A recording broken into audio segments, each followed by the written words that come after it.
Good evening, and welcome to Interviewing Professionals. Tonight's guest is esteemed NASA geophysicist, Professor Christopher Russell. Professor Russell, it's an honor to meet you. Which jobs did you have up until now, and which were your most and least favorite? When I was young, I worked in the supermarket, and I enjoyed that work, but when I graduated from the University of Toronto in 1964, I went to Ottawa and worked with the Defence Research Telecommunications Establishment on two of Canada's first satellites, Alouette 1 and 2. That I really liked.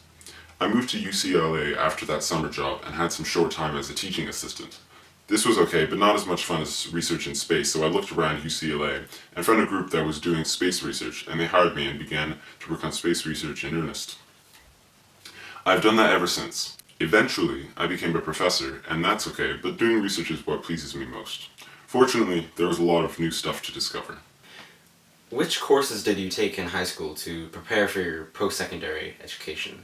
Well, you need to have a broad education, so you can't just study science and math. But science and math are needed to become a strong research scientist. What university did you go to, and what level of education do you have? I got a Bachelor's of Science at University of Toronto and then a PhD at UCLA. Why did you choose to be a geophysicist? This is what I was doing my space research in. If I had researched something else, I would have been something else. Which obstacles did you have to overcome to attain your profession? Not having much money was certainly a problem, but eventually my salary increased to the level that I could buy a house and have a family.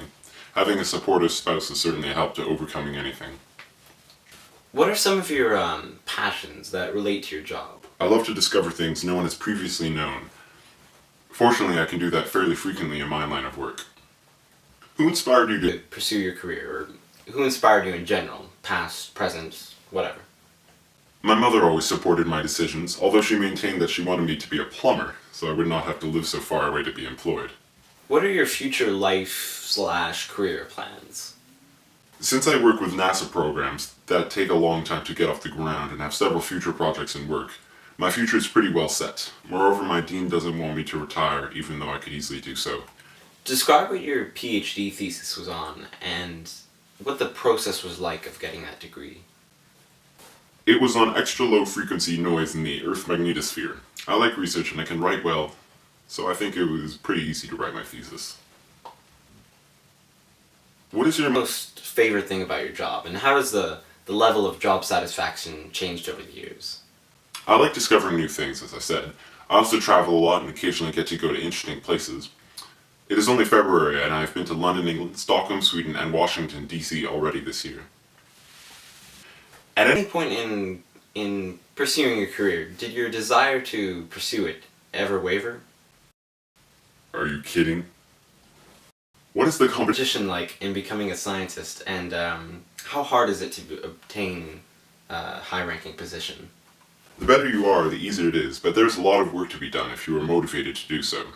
It is hard to be hired in a good university job, but if you are focused on your science and not on advancing yourself, you still advance if you succeed at your science. What has your career taught you, or how has it affected you in your personality, your philosophy, etc.? I've written well over 1,400 papers, so it has taught me a lot. Fortunately, I wrote it all down so I would not forget.